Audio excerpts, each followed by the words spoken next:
Bom, então, a gente fazendo a nossa sequência, né, a gente tinha definido que nessa rápida visão, vamos dizer assim, sobre as principais correntes de pensamento brasileiro, de pensamento econômico no Brasil, nesse período aí intermediário no século XX, né, que é um período, então, que marcou muito os debates econômicos entre os desenvolvimentistas liberais e outros.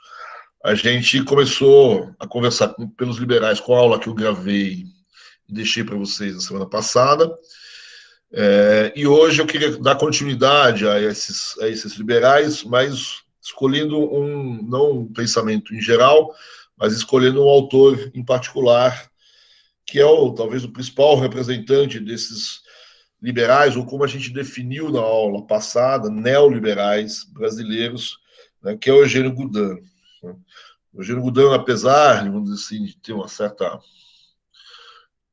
mística em torno dele, como um liberal, né, o pessoal do grupo Mises ali faz reuniões e discute Eugênio Goudin, né, acho que a forma como a gente definiu o neoliberalismo talvez caiba bem ao Eugênio Goudin, ou seja, o que a gente chamou de neoliberal, talvez não seja o que a maior parte das pessoas chamam de neoliberal, mas a gente chamou de neoliberal aqui.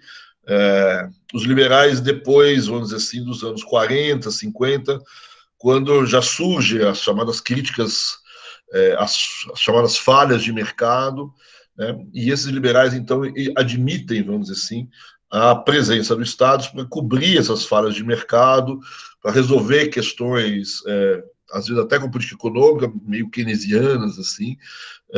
E eu acho que o Eugênio Goudin cabe bem nesse sentido, né? Ele não é um radical liberal no sentido de se contra toda e qualquer intervenção do Estado, né? Ele admite talvez até demasia intervenção de Estados para alguns liberais atuais, e ele é bem nesse sentido de que ele admite que existam locais, momentos onde a intervenção do Estado é necessária, não só a partir das chamadas falhas de mercado, né, bens públicos, externalidades, essas coisas, mas questões de crise, questões de oscilações, questões de ciclo, etc.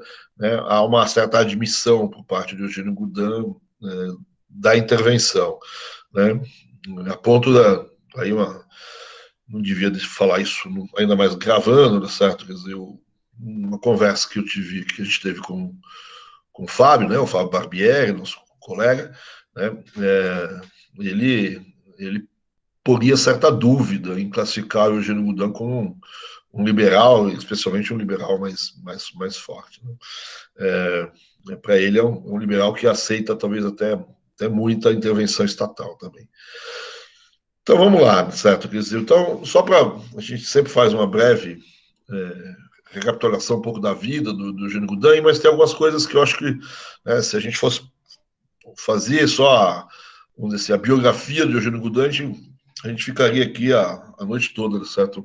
Mas alguns pontos acho que são importantes destacar, certo? Quer dizer, o primeiro ponto é a origem, certo? Ele é engenheiro, Eugênio Goudin, e ele é formado pela Escola Politécnica do Rio de Janeiro, pela Faculdade de Engenharia do Rio de Janeiro, que a gente já se referiu. Né? Então, ele foi aluno daqueles professores que a gente se referiu no final, quando a gente estava falando das universidades, né? Do Moscoso, desses economistas que estão introduzindo um pouco no Brasil a chamada economia matemática. Nesse sentido, a gente tem aí o Eugênio Goudin aqui com essa formação, e ele, né, apesar de todo o trabalho na forma de engenharia, e ele vai exercer um pouco algumas funções mais próximo de engenheiro, certo? Mas ele logo de cara ele assume, né, como a maior parte dos engenheiros que concorrem conosco hoje, economistas no mercado, ele era um desses, certo? Quer dizer, se formou em engenharia, mas rapidamente trabalhou, mesmo que em empresas industriais ou, enfim, ele trabalhou na parte de direção, de consultoria, etc., trabalhando com questões econômicas de maneira importante, né? E ele, logo de cara, também, ele começa a publicar vários artigos nos jornais sobre economia. Ele escrevia principalmente no Rio de Janeiro, no O Jornal, no Rio de Janeiro, né? Então, e depois, né, então, como essa é a primeira coisa. A segunda questão, certo? Ele é um cara que tem um lado profissional de trabalhar muito em empresas públicas, notadamente em empresas estrangeiras no Brasil, né? Então, desde cedo, ele trabalha, ou é consultor, ou é diretor, ou é membro da diretoria de várias empresas.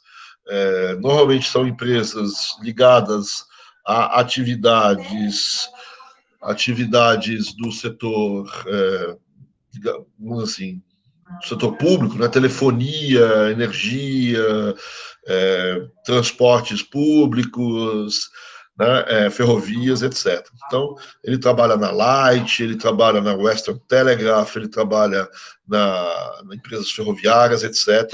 Então, ele está sempre muito associado a esses setores, né? E, se vocês notaram na relação aí que tem, são sempre empresas ligadas ao capital estrangeiro, né? Bom, ele sempre defendeu a participação do capital estrangeiro no Brasil, né? E essa ligação entre essas duas coisas é muito, principalmente pelos críticos, muito ressaltada, vamos dizer assim, que ele é um defensor, então, no Brasil, das multinacionais, do capital estrangeiro, etc. Outros autores, né, quando a gente viu, por exemplo, na aula passada, o Bulhões, a gente vê que ele tem uma trajetória muito mais ligada ao setor público, né? O Gudan tem uma trajetória, em parte, ligada ao setor público, mas ele tem uma trajetória importante ligada às empresas privadas. Do ponto de vista acadêmico, então, ele é muito, nesse sentido, muito parecido com o Bulhões, né? Os dois estão na criação da Faculdade de Ciências Econômicas da então Universidade do Brasil, né? E ele vai fundar e permanecer nela até se aposentar em 1957,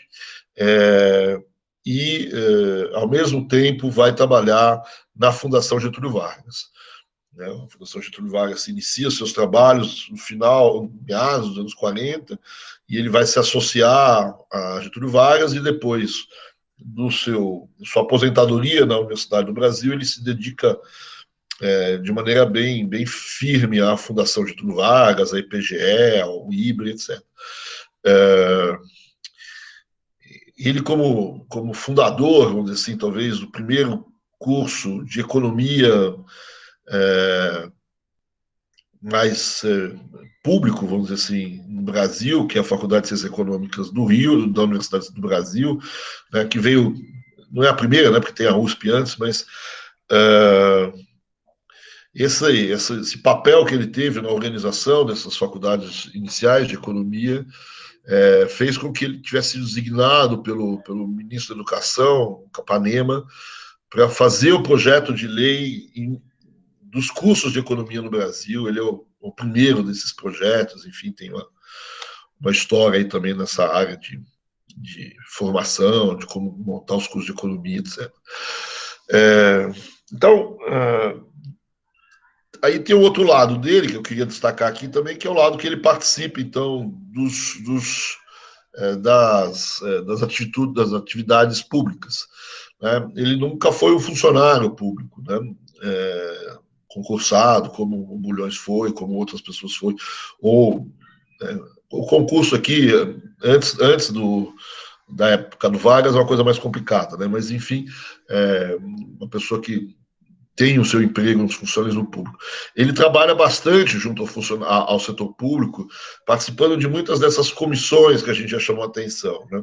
Então, tem a Comissão de Estudos Econômicos, a Comissão de Reforma Financeira, a Comissão de Planejamento Econômico, enfim, tem um monte de comissões que ele vai ou ser designado ou participar de alguma forma. né? A gente viu, inclusive, quando a gente olhou o debate entre ele e o Roberto Simonsen, que ele estava justamente numa dessas comissões, a Comissão de Planejamento Econômico do Conselho de Segurança Nacional, né? E é dali que ele debateu com o Roberto Simonsen, né? E nesse debate a gente também já viu, né, que é ali que ele apresenta um pouco também suas credenciais como um crítico do protecionismo, um crítico do planejamento, defensor do capital estrangeiro, enfim. E a gente vai ver isso um pouco mais de frente. Uma outra coisa que ele gosta de destacar, o próprio Gudan, certo? Quer dizer, é que ele tem uma certa inserção internacional importante, né? Ele foi delegado na conferência de Bretton Woods pelo Brasil, né? Várias pessoas foram, o Bulhões também foi. Essa conferência de Bretton Woods, onde se criou o Fundo Monetário, o Banco Mundial, e ele foi representante do Brasil nesses órgãos durante um período, principalmente durante o governo Getúlio Vargas, o segundo governo Getúlio Vargas.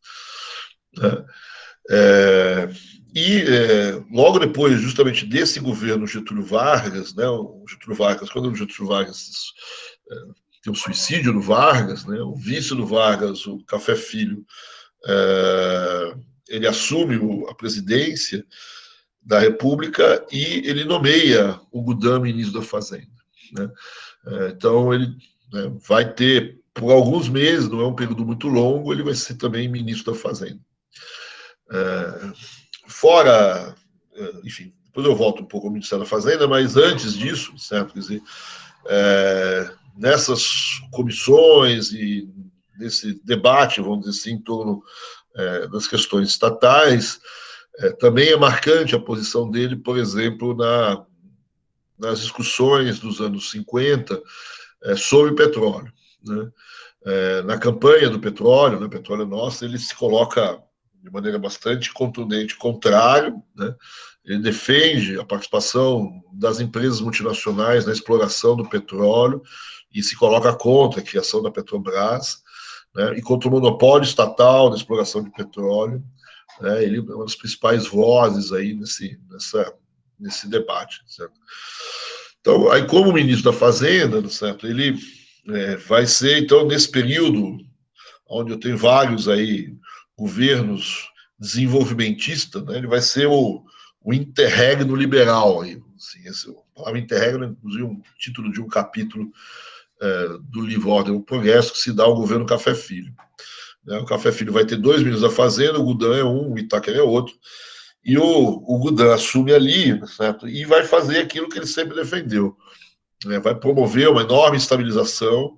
A inflação estava subindo no final do período Vargas, do segundo governo Vargas, estava começando a escapar do controle, e ele faz uma política monetária e fiscal bastante austera, né? E tem uma discussão aqui também importante sobre câmbio, né? Então ele é um cara que também se mexeu muito com câmbio e tal, e ele tinha muitas críticas, por exemplo, às aventuras cambiais que o Brasil praticava, né?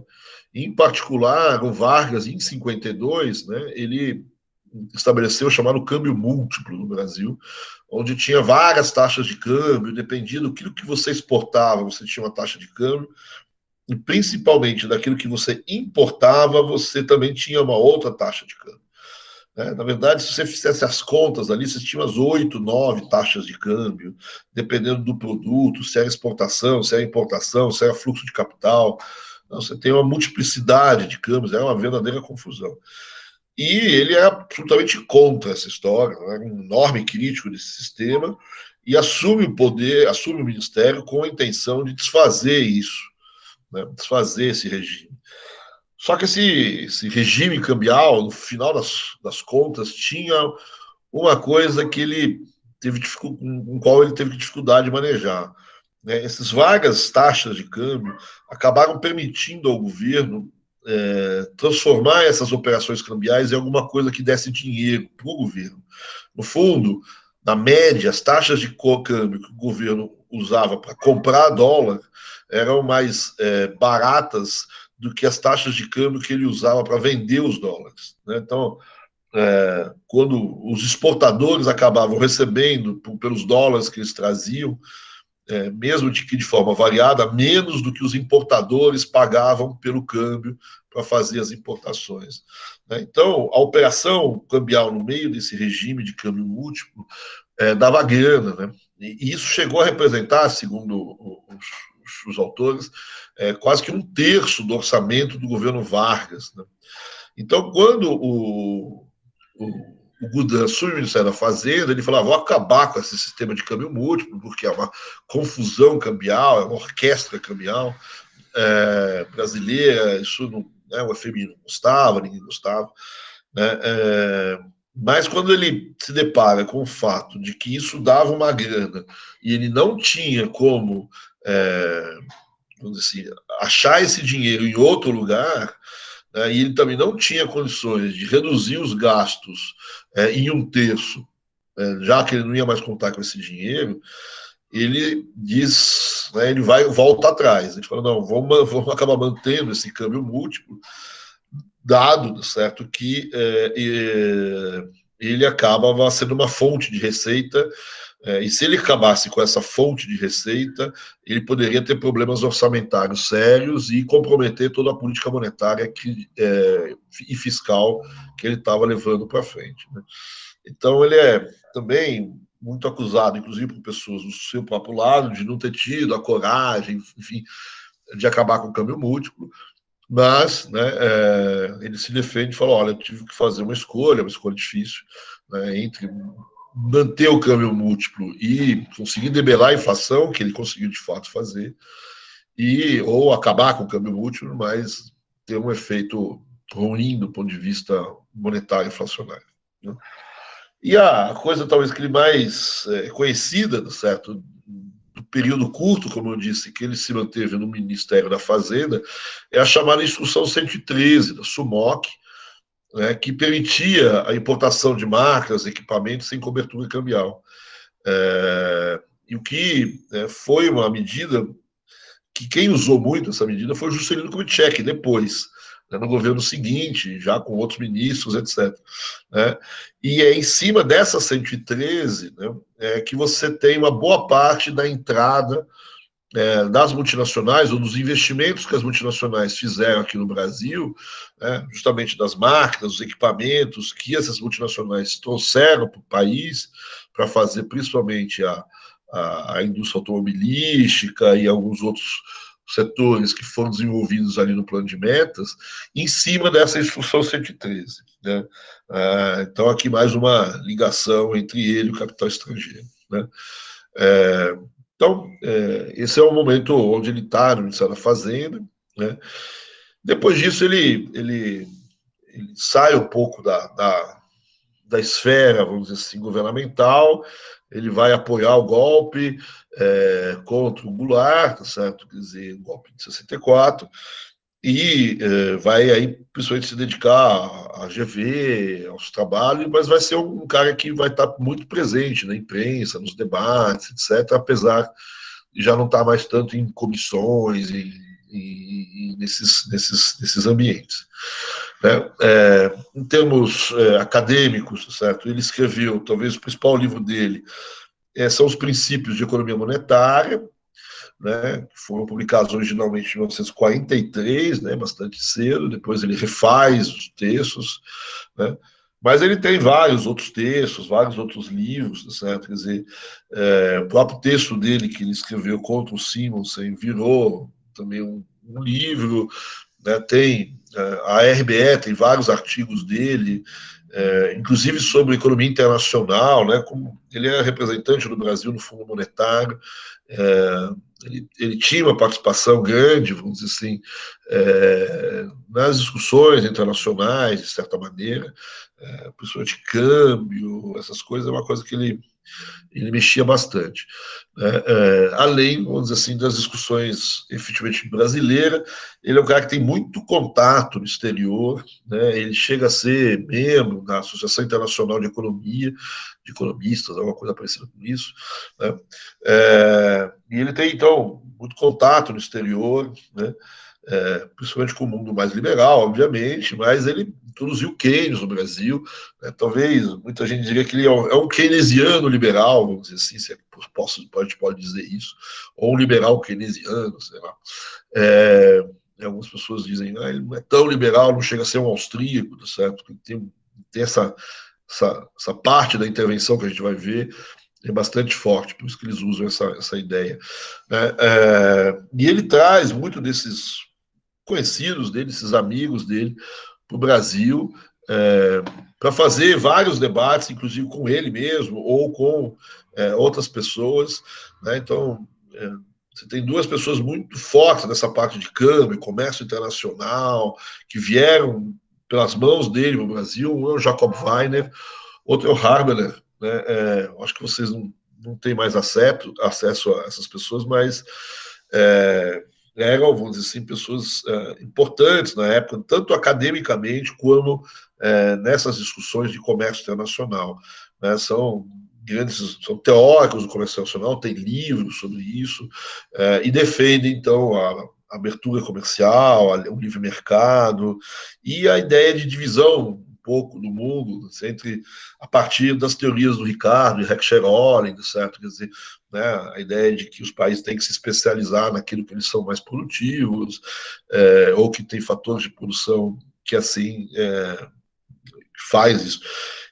Então, são grandes defensores, né, certo, desse comércio internacional, né, e essas pessoas vêm aqui justamente para debater um pouco com os críticos dessa visão internacional, que são os cepalinos. Né?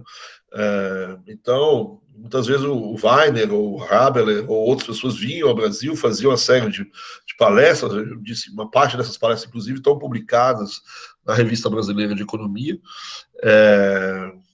e vão, às vezes, não no mesmo lugar, no mesmo momento, na mesma hora, mas vão ser sucedidas por palestras, intervenções do Furtado ou do Prebisch, né? Então ele fazia um pouco esse papel aí de botar as pessoas um pouco para debater, e ele tinha essa possibilidade de trazer essas pessoas de fora, e aí com o apoio aí das instituições do Brasil, ele acabava trazendo muitos, inclusive com o apoio das empresas estrangeiras que vinham para cá, etc. Né? Então ele tem, apesar de não ter uma formação de economia, ele tem um conhecimento econômico bastante grande, ele transitou, ele estudou bastante esses autores estrangeiros, como eu disse, ele estudou o Keynes, trouxe o Keynes, talvez o Keynes mais um Keynes mais neo-keynesiano, ou sei lá como que a gente chama, certo? O Keynes da ISLM, do que propriamente um pós-keynesiano, certo? Mas, e ele é muito preocupado, então, também com as questões do Brasil, etc., mas está bastante atrelado com as discussões internacionais. Né? Então, como eu disse já, né, está aí, né, a princípio, né, tem princípios liberais muito fortes, certo? Mas tem essa ideia da importância do Estado para atenuar ciclos, para corrigir falhas, etc. Né? Ele entrou muito nessas discussões de comércio internacional, né? Mas entrou também muito em outras duas discussões, certo? Quer dizer, uma é a discussão inflacionária, certo? Quer dizer, ele não gosta da tese estruturalista, ele reage contra, né? Mas não é um monetarista pedernido, certo? Quer dizer, muita gente o chama de monetarista, eles não são monetaristas, certo? Quer dizer, ou monetarista rígido. Né? É óbvio que para ele, né, tem uma questão monetária na questão inflacionária, né? Tem uma questão do déficit na questão inflacionária, o déficit público na questão inflacionária, né? Mas você tem dois aspectos importantes ali que o afastam um pouco de um monetarismo mais clássico, etc. A primeira, vamos dizer assim, é ver efeitos e falar, olha, uma política monetária expansionista, tá certo? Pode até ter alguns efeitos reais, o que normalmente é negado para os mais radicais, tá certo? Quer dizer, segundo, quer dizer, ele tem muito uma ideia no Brasil de inflação de demanda, né? Mas que vai um pouco além da ideia simplesmente de déficit público financiado com moeda e que leva à inflação. Isso também existe, certo?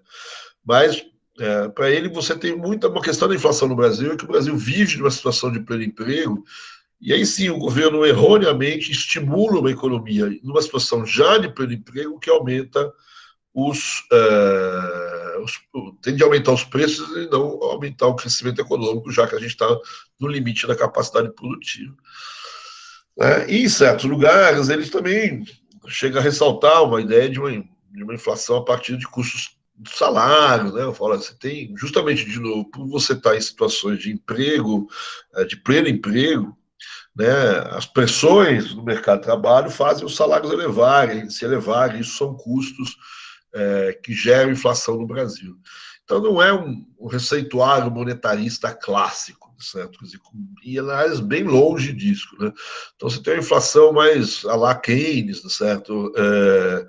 Uma inflação de excesso de demanda, com às vezes alguma variável de custo, apesar de aceitar que no Brasil uma parte importante das questões estão no descontrole monetário, no descontrole orçamentário, etc.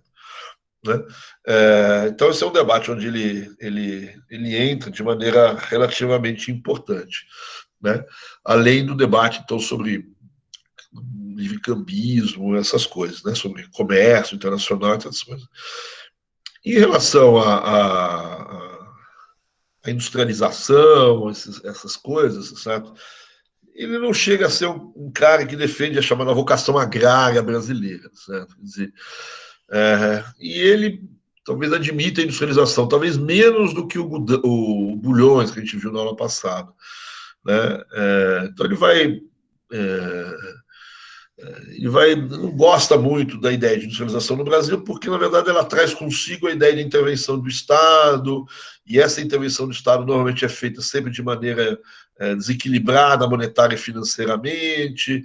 Então, eu já não gosto disso. Né? Mas uma industrialização que ocorra pelas forças de mercado não deve ter problema. O problema é a indução dessa industrialização de maneira desequilibrada pelo Estado. Né? E essa industrialização pode até ser bem-vinda, certo? Se acontecer o que ele realmente quer que aconteça. Né? O ponto-chave para ele do desenvolvimento, do fim da pobreza ou do subdesenvolvimento, o progresso técnico, principalmente na agricultura brasileira. Né? E aí ele aceita, quer dizer, se existir um progresso técnico na agricultura de maneira forte, né, esse progresso técnico, normalmente, ele deve soltar a mão de obra, ele deve gerar uma economia de mão de obra, né? Tecnologicamente você vai melhorando e você vai diminuindo a necessidade de mão de obra na agricultura. E aí é bom você ter outros setores, vamos dizer assim, que absorvam essa mão de obra e não deixem essa mão de obra ficar ociosa. Né? Então, a industrialização ele não é necessariamente contrário, né, desde que ela não seja forçada pelo Estado e que ela tenha essa possibilidade, então, de absorver um excesso de mão de obra. Mas do jeito que está sendo conduzida pelos desenvolvimentistas, aí ele é contra, certo? Por quê? Porque, na verdade, você está forçando uma industrialização numa situação onde já existe pleno emprego, né? E essa industrialização, então, induzida pelo Estado, ele acaba roubando fatores produtivos que, para ele, deveriam estar melhor aplicados na agricultura, né? E essa forçação de barra ainda é feita com gastos públicos não equilibrados monetário e financeiramente. Então, nesse sentido, ele se manifesta contrário a esse processo de industrialização, mas ele não é contra a industrialização per si, certo? Quer dizer, ele acha que a produtividade principal se dá, o crescimento da produtividade mais importante no Brasil ainda se dá no campo, né? E é ali que tem que acontecer. Agora, se ela ocorrer, de fato, deve gerar um excesso de mão de obra. E aí a indústria pode ser interessante no sentido de absorvê-la. E ela vai acontecer sozinha, se isso acontecer, certo? Porque vai ter baixos custos, né? Porque a mão de obra vai estar livre, etc. Né? Então, a preocupação principal do Gudano, certo? Quer dizer, ele está preocupado com o subdesenvolvimento, ele também aceita isso, ele vai promover, então, como eu disse, vários debates sobre isso, né? E o ponto central do Gudano nessa questão do subdesenvolvimento é essa questão da produtividade da economia brasileira, né? Então, se a gente quisesse, ele está dizendo, olha, a produtividade no Brasil cresce muito menos que o crescimento demográfico, né? Então, o Y está crescendo menos do que o N, certo? Então eu tenho uma tendência à queda do PIB per capita aqui no Brasil, certo? Então esse é o problema maior. Eu preciso acelerar o crescimento da produtividade, que é o ponto-chave, né? E aí ele passa um pouco a examinar um pouco as discussões que há, né, nesses debates sobre como desenvolver o país, como fazer o subdesenvolvimento, né, a pobreza, né, não tem essa questão de centro, periferia, ele não usa um pouco esse linguajar, certo? Mas o subdesenvolvimento é a pobreza, principalmente a pobreza rural no Brasil, certo? Então ele vai discutir isso, né? O centro da questão para ele está no aumento da produtividade no Brasil, e ele ainda vê esse aumento da produtividade sendo feito na agricultura, né? Quando ele examina, vamos dizer assim, um pouco as críticas que os cepalinos fazem, ele tem algumas questões interessantes. Por exemplo, ele examina muito a chamada alteração dos termos de troca, né? A DTT, que é muito usado pelo PREBIS, né, para justificar a industrialização, né, as exportações agrícolas com problemas, etc. Então, e ele vai examinar e diz, olha, não é verdade, certo? Quer dizer, o prédio pegou um período aí de tempo que efetivamente os preços estão caindo, né, mas dependendo se você botar mais 10 anos para trás, mais 10 anos para frente, essa tese aí não é bem verdade. E se fosse verdade, né, aí ele tem uma posição muito interessante, né, certo? E é bastante comum entre vários autores no Brasil dizer o seguinte: olha, a queda do preço do café, que está por trás da alteração dos termos de troca, né, não é um problema de elasticidade, né? Ele vai reconhecer problemas de elasticidade, mas essa alteração de troca não tem muito a ver com elasticidade de renda ou com mercados concorrenciais ou qualquer coisa parecida com isso, né? A queda no preço do café é culpa do próprio governo, certo? Quer dizer, a queda do preço do café ela está sendo induzida, certo?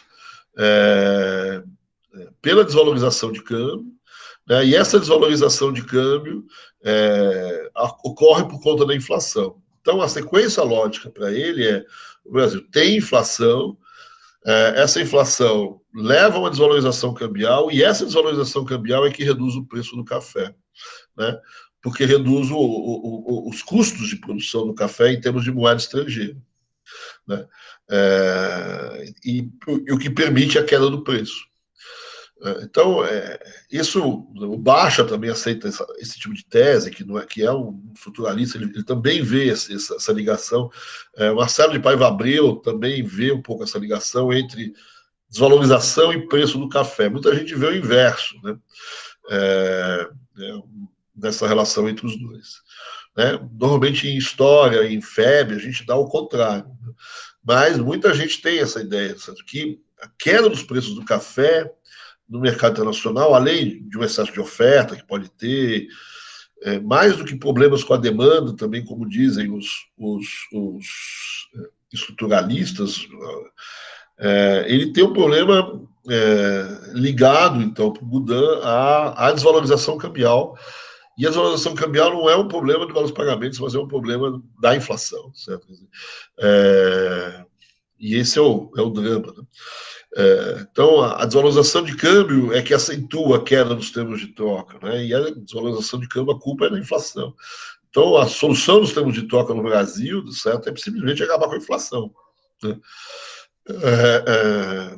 Agora, ele aceita algumas instabilidades do balanço de pagamentos brasileiro, né? A ideia de interação dos termos de troca, ela diz que não existe, e se existir, não é pelas razões que o pessoal da CEPOL está dizendo. Agora, ele aceita, por exemplo, que as exportações brasileiras, na verdade, a balança comercial brasileira é muito instável, né? E isso, aí sim ele vai usar as elasticidades, mas não as elasticidades renda, as elasticidades preço. Né? Ele vai dizer que as curvas de oferta e de demanda internacionais do Brasil são muito inelásticas a preço. Né? Então, a oferta, ela não, principalmente no curto prazo, ela não reage a preço, ela está dada, né, certo? Quer dizer, e até as importações também elas têm uma certa inelasticidade, porque o Brasil depende muito delas. Então, no fundo, a gente compra aquele negócio a qualquer preço. Né? Então, ele aceita um pouco essa crítica, vamos dizer assim, não a crítica da alteração dos termos de troca, mas a crítica das oscilações. Né? E aceita alguma intervenção do governo para mitigar essas oscilações, do tipo estocagem, etc. Né? Outra tese que é relativamente controversa, tá certo? O que ele aceita é que os fluxos de capitais não são tão favoráveis assim a economias sul-americanas, né? Ou mais, que os fluxos de capitais sejam contracíclicos. Né? A tese geral do padrão ouro é quando as suas exportações vão mal, você tem um balanço de pagamentos negativo, né? Isso faz com que você, em geral, tenha uma perda de reservas, essa perda de reservas aumenta, faz com que você tenha uma política monetária apertada, aumenta as taxas de juros e atrai capital. Né? Então, o capital vem um pouco para compensar a perda que você teve nas exportações. Essa é a tese tradicional do padrão ouro, ortodoxa, etc. E os críticos vão dizer não, né? O Furtado, principalmente, vai dizer que isso não acontece no Brasil, porque quando o café está em crise, as exportações estão ruins, né? Você pode até subir as taxas de juros, pode até fazer política monetária apertada para consertar o balanço de pagamentos, mas você não vai conseguir atrair capital, né? Porque o teu principal setor na economia está ruim, está mal. Então, o risco de aplicar no Brasil é muito grande, dado que o principal setor econômico no Brasil é ruim. E, de certa maneira, essa é uma tese, né? Até hoje, até o Sal Franco, várias pessoas defenderam ela, mas não é exatamente uma tese ortodoxa. Né? A ortodoxia prega o inverso. Né? Mas o Goudan, nesse caso, também concorda. Então, o Goudan concorda com algumas coisas ali, mas não com a tese principal da CEPAL em termos internacionais. Certo? Então, para resolver várias questões internacionais do Brasil, a primeira coisa é acabar com a inflação, buscar estabilidade econômica, né? E as exportações vão melhorar se aumentar a produtividade. Né? Aí, de novo, a produtividade agrícola, principalmente. Né? A eficiência econômica vai levar a uma melhoria dos pagamentos. Né? Agora, em relação às oscilações, de fato, ele vai defender intervenções do Estado, assim, com políticas contracíclicas, formação de estoques, etc. E aí ele é um defensor, sim, né, da diversificação produtiva, da diversificação das exportações, agrícolas no primeiro momento, mas até no segundo momento industrial, né, se isso, de novo, ocorrer de forma natural, incorporando a mão de obra que vai sendo desempregada pelo crescimento da produtividade nas exportações primárias, etc. Né? De novo, o problema todo é o voluntarismo, a força de intervenção de estatal muito forte para promover a industrialização, que é o problema. Né? Então, a questão da produtividade, como eu disse, é a questão chave para o Goudan. Né? E fala, olha, a produtividade é que, a baixa produtividade é que gera a pobreza, certo? Quer dizer, principalmente a pobreza agrícola, certo? Quer dizer, e eu tenho que melhorar essa produtividade, certo? Quer dizer, e isso, né, vem, de um lado, a produtividade só aumenta por concorrência, certo? Quer dizer, o elemento-chave na questão disso é concorrência, proteção, essas coisas todas são anti crescimento da produtividade.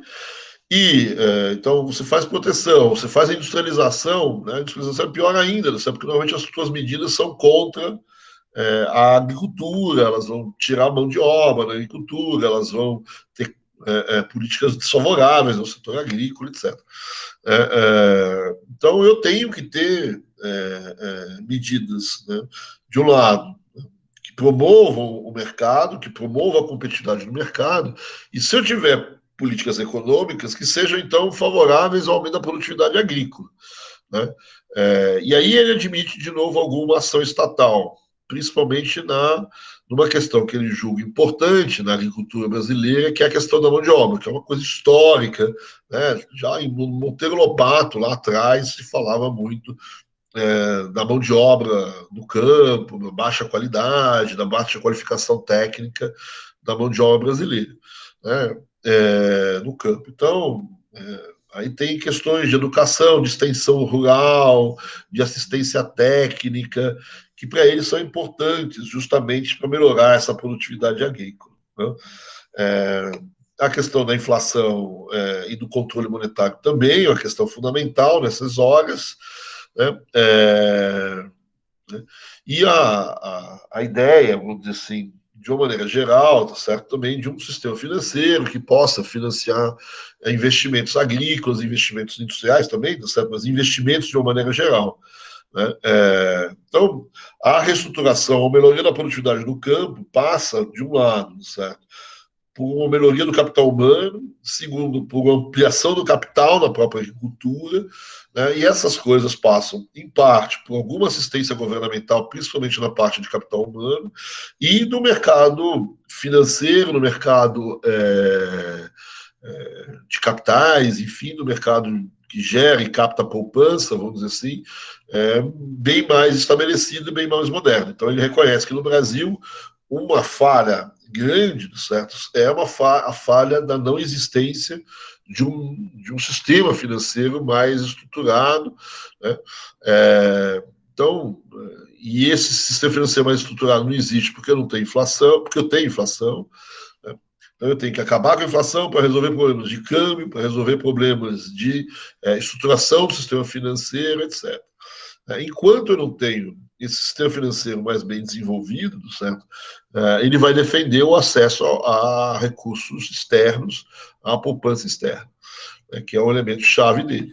Então, ele vai ser contra muitas políticas de industrialização, contra a proteção, né, mesmo com ideia de indústria nascente, certo? Ele falou, olha, se a gente levar em consideração a indústria nascente, deve estar nascendo bilhões de indústria no Brasil, porque o tamanho da proteção que o governo faz é tão grande que eu não vejo tanta indústria nascendo assim, não, certo? Então, para ele, o protecionismo é exagerado no Brasil, existe uma questão temporal no protecionismo, ligado inclusive aos próprios teóricos da indústria nascente, que ele acusa que no Brasil não tem, ou seja, para defender a indústria nascente, você não pode manter a proteção para o resto da vida, né? Você tem uma proteção que se dá aos 5 anos, 10 anos, para a indústria nascer, né? Mas se a proteção é eterna, certo? Quer dizer, na verdade, a indústria vai viver da proteção, né? Então ela nunca vai desmamar na proteção, e essa é a crítica do Budan, né? Você forma pessoas, grupos de empresários, etc., que vivem da proteção, né? Não vivem da indústria, certo? Quer dizer, eles dizem que vivem da indústria, mas não vivem da indústria protegida. Então, você pode até ter proteção da indústria inicialmente, né? Mas com o tempo você vai ter que soltar essa proteção e expor essa indústria à competitividade, à concorrência. Essa é a tese do Budan, né? Então, esse excesso de protecionismo também se contrapõe aos ganhos de produtividade, né? A proteção retira a concorrência, certo? Então, a gente tem no Brasil o que eles chamam de uma indústria preguiçosa, né? Que tem seus lucros garantidos pela proteção, certo? Né? Então, os industriais são meio privilegiados aí, né? E formam um conluio com o governo para manter esses privilégios, que tem um problema político muito forte. Ele é muito duro nessas críticas políticas a esses privilégios que você tem. A outra parte, a questão do planejamento, a questão do Estado, né, da intervenção do Estado, ele é mais contra do que, por exemplo, o Bulhões, certo? Quer dizer, a gente já viu ele debatendo com o Simonsen, né? E ele também vai participar do debate que o Bulhões também participa com o Prebisch Furtado nos anos 50. A gente já se referiu a esse debate. E aqui ele vai usar exatamente os argumentos que o von Mises e o Leonel Robbins usam num debate internacional famosíssimo, que também é sobre planejamento, e o debate quando do lado dos planejadores está o Oscar Lange, que é um cara famoso, era, né, famoso na economia socialista, vamos dizer assim, e um cara que talvez vocês vão conhecer, que é o Maurice Dobre, que tem um livro de história econômica, etc., que são dois planejadores, vamos dizer assim, né? O Von Mises e o Leonard Robbins são, enfim, claros liberais, né? Então, a crítica aqui é que você não é, o Estado não é capaz, vamos dizer assim, de definir quais os setores que você tem que investir, né? E que é a demanda das pessoas, né, os consumidores jogando no mercado, é que você vai fazer, vamos dizer assim, um pouco os votos, os preços é que te dão o sinal da onde eu tenho que investir, da onde eu tenho que perseguir, da onde eu tenho que ampliar a capacidade produtiva, etc. Né? Os instrumentos de planejamento, eles não conseguem simular as informações que o mercado te dá. Né? Então, você tem uma crítica muito grande aos instrumentos de planejamento, por mais sofisticados que eles sejam, né? E eram justamente esses instrumentos de planejamento que a CEPAL estava trazendo para o Brasil, né? Justamente porque esses mecanismos de planejamento, eles podem refletir o passado, eles podem refletir alguma coisa no futuro, mas eles nunca são tão bons, vamos dizer assim, quanto um mecanismo de preço e preço livre bom. Né? Então, o melhor mecanismo, a melhor sinalização que existe para onde fazer investimento, como fazer as coisas, é a sinalização que o mercado te dá. Né? O que eles chamam de o sufrágio ininterrupto dos consumidores no jogo cotidiano do mercado. Né? Então, esse sinal, né, nenhum instrumento de intervenção é capaz de fornecer de maneira tão perfeita, tão bem como o mercado é. Existem falhas, é verdade, certo? Então tem que corrigir essas falhas, etc. Mas as falhas são falhas de mercado. Não é que o mercado é falho. Existem alguns pedaços, alguns problemas que você tem que corrigir. Mas o lado não falho do mercado, vamos dizer assim, é muito superior aos instrumentos de planejamento, que também tem falhas de planejamento, também tem deficiências. Você olha sempre muito para o passado, né, certo? Quer dizer, nesses instrumentos de planejamento. Né? Então, ele tem uma crítica bastante forte à questão do planejamento e uma crítica, né, à ideia de estatização que vem junto, certo? Quer dizer, a crítica maior é a questão fiscal, né, monetária, né, plano sem organização monetária, sem organização orçamentária bem feita. Né? Então, você tem problema de financiamento, inflação, aumento de impostos que não precisava ter feito, esses aumentos de impostos acabam levando dinheiro para certos setores, né? Se fosse no setor privado, eles iriam para outros. Né? Né? A estatização, ela tem suas falhas também, né? Se existem falhas de mercado, existem falhas de governo, né? E principalmente falhas nos monopólios, né? Nas estatais monopolistas, né? As estatais monopolistas, no lugar de diminuir a vantagem que tem o monopólio, né? De não exercer o preço de monopólio, acaba exercendo o preço de monopólio, então ele não corrige o mercado, segundo o Goudin. E a crítica principal, uma crítica muito forte, política, como a gente já chamou a atenção. Né?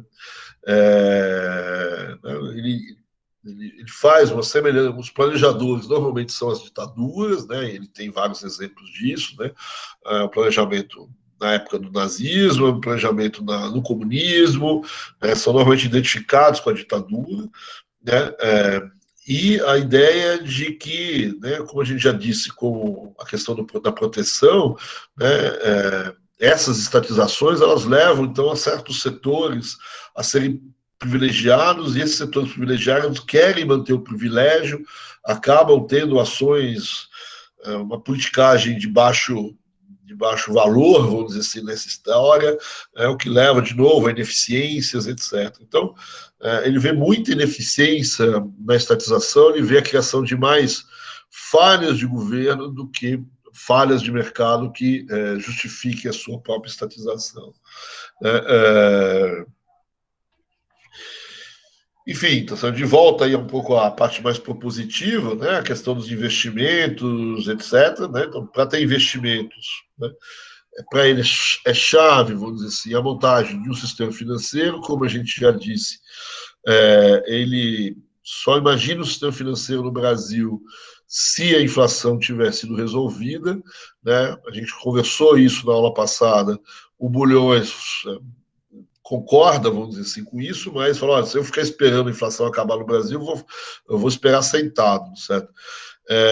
E o Bulhões foi para cima e criou o sistema financeiro, apesar da inflação, através de mecanismos de indexação, etc. Então, esse conformismo com a inflação, esse convívio com a inflação, essa inflação, essa visão gradualista da inflação, que pegou vários economistas brasileiros, como Bulhões, como Roberto Campos, etc. O Budan era muito bravo com isso. E ele dizia, isso vai enrijecer a inflação brasileira, né? Lá na frente a gente vai ver que justamente esse momento, né, ele tinha certa dose de razão, nesses anos finais dos anos 50 e o início dos anos 60, cresce muito uma vertente que não é nem de esquerda, nem de direita, nem estruturalista, nem, né, isso perpassa vários desses analistas, né, mas cresce no Brasil a ideia de gradualismo, né, de conviver. Olha, no Brasil a gente vai ter que aprender a conviver com a inflação, não tem jeito, é um mal necessário, alguma coisa desse tipo. Então, aí convive, começa a fazer planos de acabar com a inflação mais lentos, aceita a inflação de 5%, 10%. Mas para viver com inflação de 10%, eu tenho que ter mecanismo de indexação, cria mecanismo de indexação. Né? O Gudan, ele olha para isso tudo e fala, olha, não é por aí não, certo? Então ele é crítico aí do Bulhões e fala, não montaria um sistema financeiro em cima de correção monetária, certo? Que é o que foi feito no Brasil, né? E fala, mas e se não tivesse sistema financeiro no Brasil? Vamos recorrer ao sistema financeiro internacional, certo? Então, para ele, né, os investimentos poderiam talvez vir no Brasil se a gente conseguisse montar um sistema de intermediação. Se a gente não consegue montar, vamos buscar um sistema de intermediação lá fora, certo? Então, ele é um defensor do acesso do Brasil ao sistema financeiro internacional e ele defende muito o papel, o capital externo, a gente já chamou a atenção disso, né? Defende a entrada de capital em todos os setores, principalmente naqueles setores que demandam um volume de capital maior, muito, muito forte a defesa dele, né? Então ele critica todo mundo que é contra, vamos dizer assim, o capital estrangeiro, que põe leis que dificultam a remessa de lucros, etc. Fala, olha, porque a remessa de lucro vai dar problemas no balanço de pagamento, né? Eles vai, né? Se o dinheiro entrou, ele vai ter que ser remunerado e vai sair, certo? Isso é verdade. Agora, você não pode deixar de imaginar que se esse dinheiro entra, o PIB aumenta, as exportações aumentam, e a nossa capacidade de pagar isso, de fazer essas remessas de lucro, aumenta muito mais, né? Então, esse argumento de que a entrada de capital vai ter um problema na saída, vamos dizer assim, vai criar uma dependência no balanço de pagamentos, como dizem uma parte dos cepalinos, certo? Quer dizer, é óbvio que vai, certo? É óbvio que se entrou dinheiro, ele vai ter que remeter lucro, vai ter que remeter dividendos, etc. Né? Mas quando você só olha para isso, você esquece o lado positivo dessa história, né? Se você aplicar, se o setor for exportador, para aumentar as exportações e obter as divisas para pagar o balanço de pagamentos, isso vai gerar emprego, isso vai gerar renda no país, etc. Então ele é um grande defensor, né? A gente já chamou a atenção disso, e ele acha que tem que ter capital estrangeiro, justamente porque o capital nacional é difícil. Por quê? Porque falta o sistema financeiro, né? Na falta do sistema financeiro, a opção é ou você vai para o capital estrangeiro ou você vai para a estatização. A estatização a gente já viu que ele não gosta muito, certo? Em relação, então, ao balanço de pagamentos, a questão da desvalorização de câmbio, a gente já falou, certo? Quer dizer, ele defende muito a questão da estabilidade monetária como a solução para o balanço de pagamentos. Né? O desequilíbrio do balanço de pagamentos é decorrente da inflação e não o inverso. Né? A inflação é que leva a uma desvalorização de câmbio, certo? Ou a inflação, se você não desvalorizar o câmbio, leva a uma sobrevalorização da taxa em termos reais, né? E a desvalorização, certo? Quer dizer, ela gera uma realimentação inflacionária, tem efeitos negativos sobre o sistema de troca, como a gente já viu, né? Mas o remédio aqui do desequilíbrio dos pagamentos é uma estabilidade monetária, né? É, estabilidade monetária, porque a causa da inflação não é só a questão monetária, mas uma parte dela é. Né?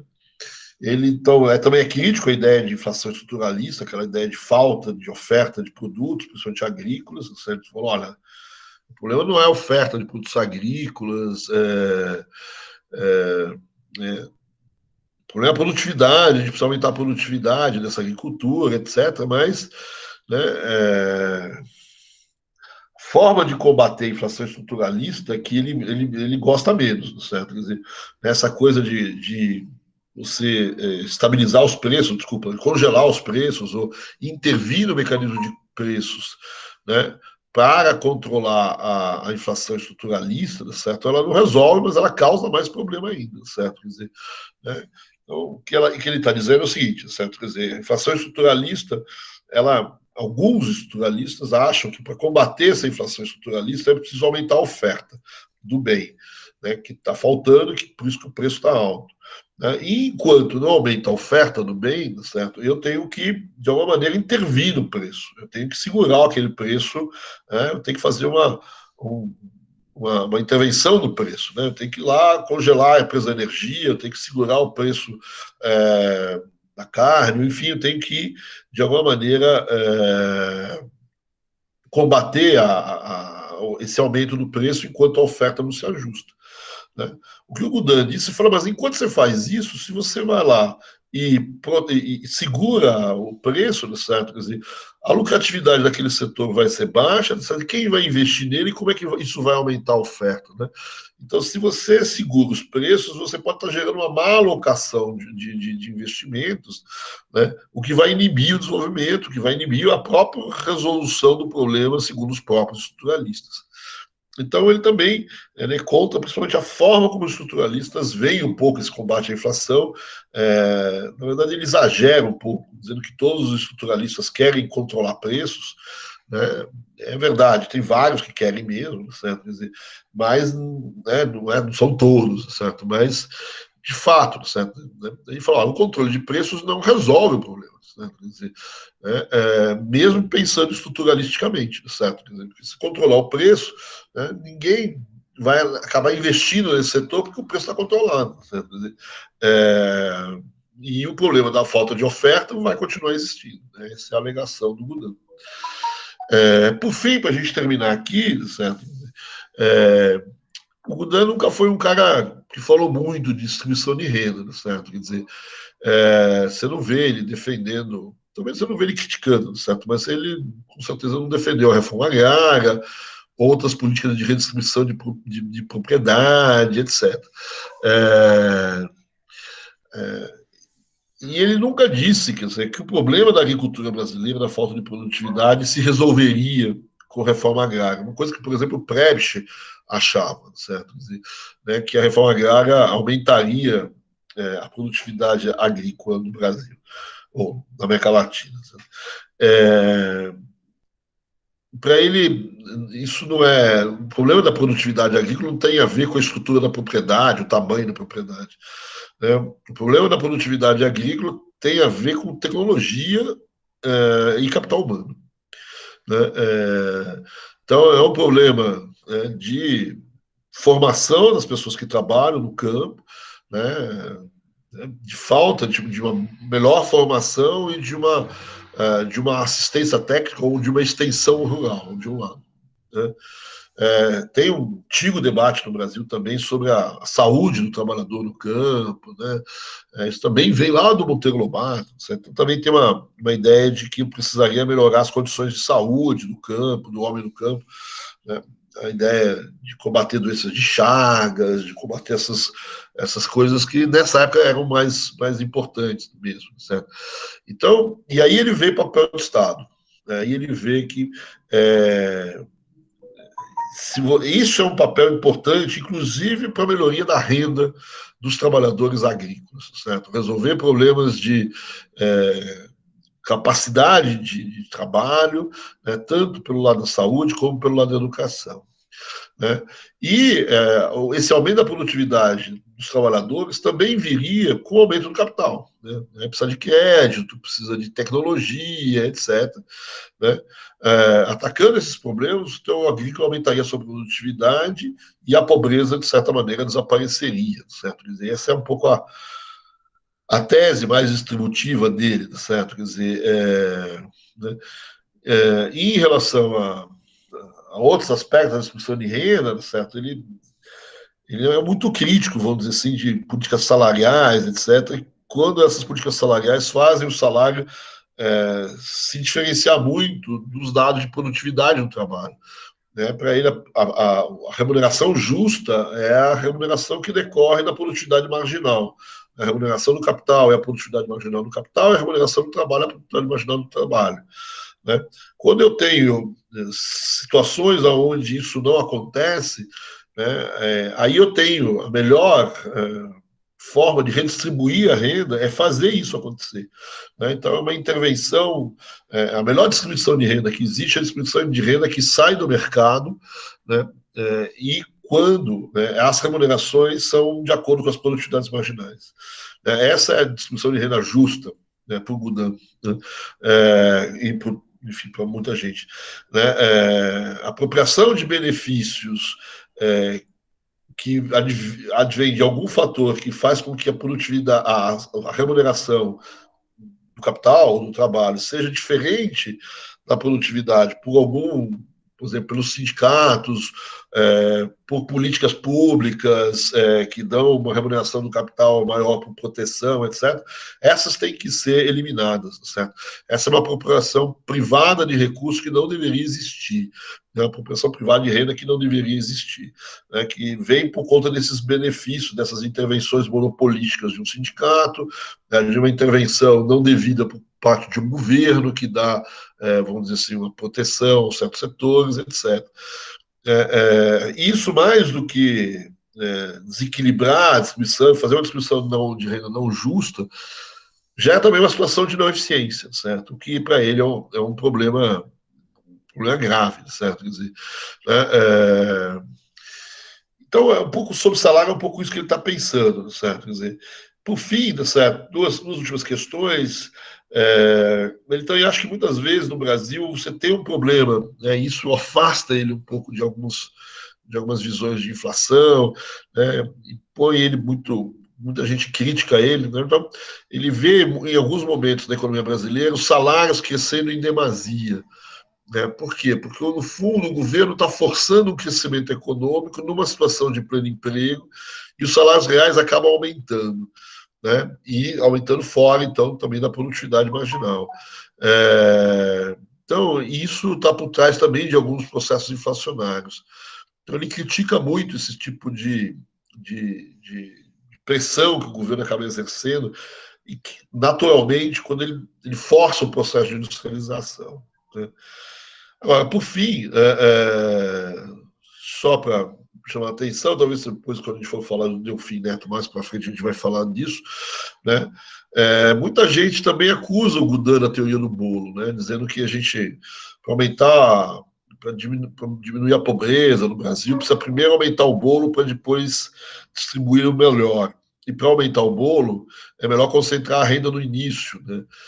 A famosa teoria do bolo. Que, na verdade, é uma regra de Kuznets, né? Mas, enfim, ele nunca disse isso, né? Ele nunca. Né? A gente procura, todo mundo procura quem disse a teoria do bolo. Né? Eu, pelo menos, nunca encontrei isso no Gudan, né? Nunca se expressou nesses termos, certo? De que para o crescimento econômico no Brasil é funcional a concentração da renda, para depois distribuir. Né? Isso é uma coisa que algumas pessoas atrelam também ao Delfim, e o Delfim também disse que nunca disse isso. Certo? Eu não sei quem disse isso, certo? Mas, efetivamente, eu não conheço toda a obra do Gudan, certo? Mas eu nunca li isso do Gudan. Né? Então, ele tem uma teoria de distribuição de renda, certo? Ele tem uma visão de distribuição de renda muito atrelado, vamos dizer assim, a renda de acordo com as produtividades marginais, né? E a questão, então, de novo, da pobreza associada ao aumento da produtividade dos trabalhadores do campo, né? como talvez seja o principal ponto de vista, vamos dizer assim, em termos mais redistributivos. Né? Então, aqui um resumo muito rápido, um pouco das principais ideias do Gouin, né? E eu encerro aqui minha apresentação e gostaria de saber se vocês têm alguma coisa a dizer, algum comentário.